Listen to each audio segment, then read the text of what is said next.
Hello there everyone, Ashen Flash here, and welcome on into my spoiler review for LEGO Star Wars Rebuild the Galaxy. If you don't know what this is, it is a 4-part series that just dropped on Disney Plus, and they're about 20 to 30 minute long episodes, and it's there to celebrate the 25-year anniversary of LEGO Star Wars.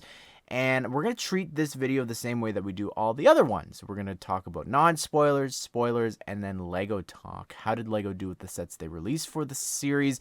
And what could they have done maybe differently or just other sets? So let's jump into non-spoilers. I think that I really enjoyed it. I think that it's just a lot of fun. It's, if you're expecting like Star Wars level storytelling and world building and characters and different things, I don't think that you'll necessarily get that here. I think there was definitely some cool surprises, some very cool cameos and different things throughout this that I really enjoyed.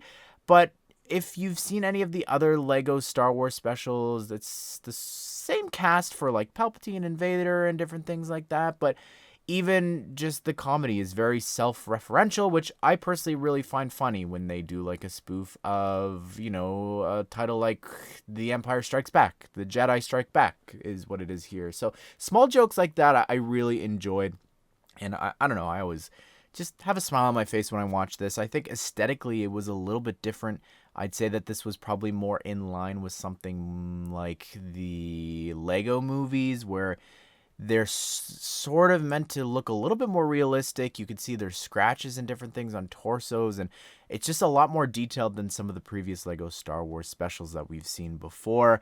Story-wise, I think like the characters and everything, that there's quite a lot of heart for this here, and I think that it's a very interesting concept. And let's just say I'm excited to see where things go. Maybe in the future, I hope that we get some more sets and some more of these characters that pop up here in the series. But let's go ahead and let's jump into spoilers. I think the first thing I want to talk about is just the Lego movie side of things. I feel like I definitely felt just the Lego movie presence here, whether it was just sort of the storytelling of, this sort of emotional story that they're trying to tell between the brothers and growing up separately in this universe and different things like that. But even just how they were like, oh, this is going to be called the Separator. So like the ship design was really cool, or even the in-world explanation as to sort of what happened to the classic Lego Star Wars yellow skin. That's so cool. That was so unexpected. I love Jedi Bob's backstory and that idea of that. Like, that was not something that I ever expected going into this that we would get an explanation for. I thought that was really special. And again, just their dynamic, the brothers and everything, it reminded me a lot of like the Lego movie, and just, I don't know, parts of how some of them shots were framed and stuff reminded me of the first Lego movie. Also, they kept saying a couple times piece by piece, and I had just seen the premiere at the Toronto International Film Festival for that movie. We are going to have a review coming out soon. I mean, it's a whole month out, so what's the point of releasing that now?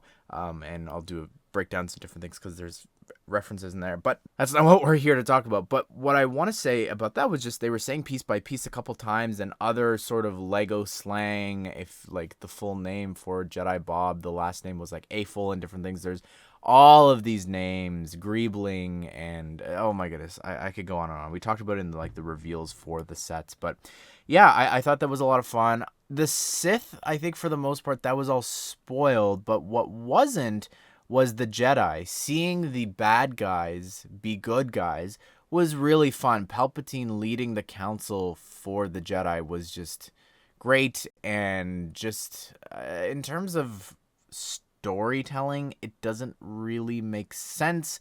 Like Leia and Han, and just timeline wise, they're all young. Luke's old here, which was fun. I think aesthetically, like, he was sort of giving a little bit of Big Lebowski vibes there. I know a lot of people said that beforehand.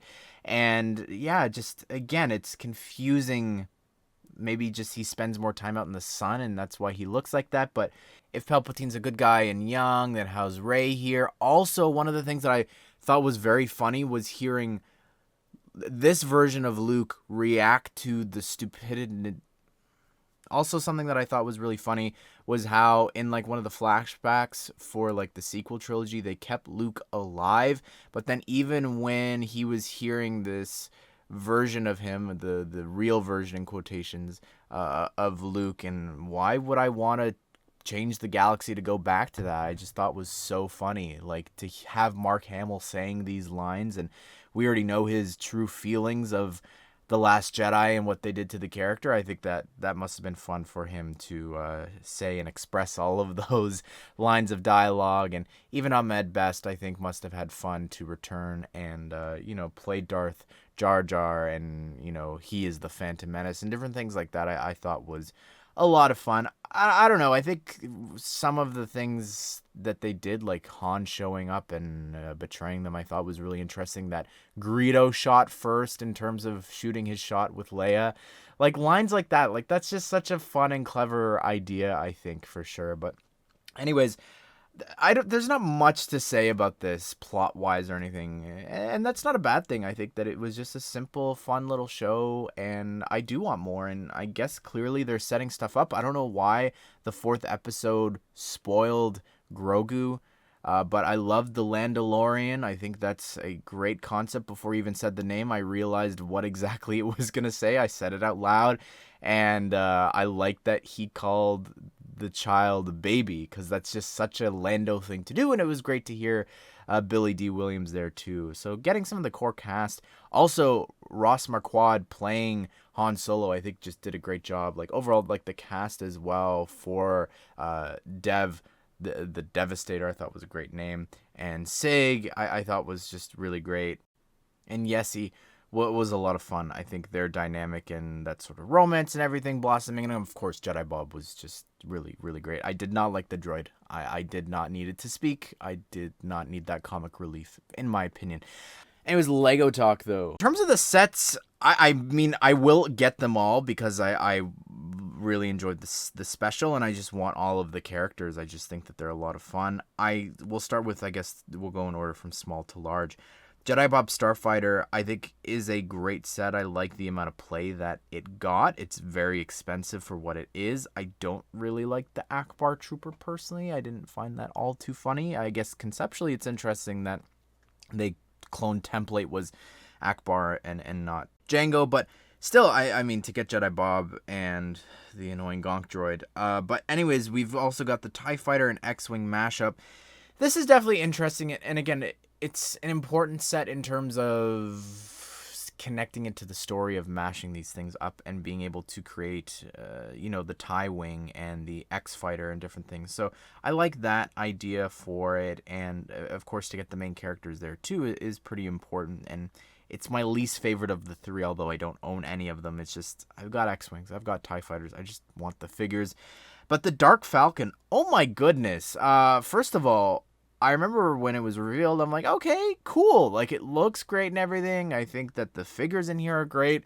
But the fact that it was, like, on back order and sold out immediately, I don't know, that really took me by surprise. I think people just must be excited to get a black version of that and get all those characters. But, yeah, I'm for sure going to get this at some point. I love all of the figures and the outfits and different things. I think that was just a lot of fun. And, again, got to get Devin here, like, and Vader and Luke, and oh my goodness, I really enjoyed that. But anyways, what else could they do? My number one thing that I want is that Greedo Slave 1. Oh my goodness, was that just so darn cool. Like, that looked awesome. I really like the look of that. I think the separator would be interesting to get, although it's probably way too large. We also just got this Star Destroyer, so would a set that size sell that well? I'm not too sure. But if there are a season 2, like, the Landalorian, I think he needs a better outfit and everything. But I think that, yeah, there's a lot more characters and different things that I would really love to get. Like, the good guys,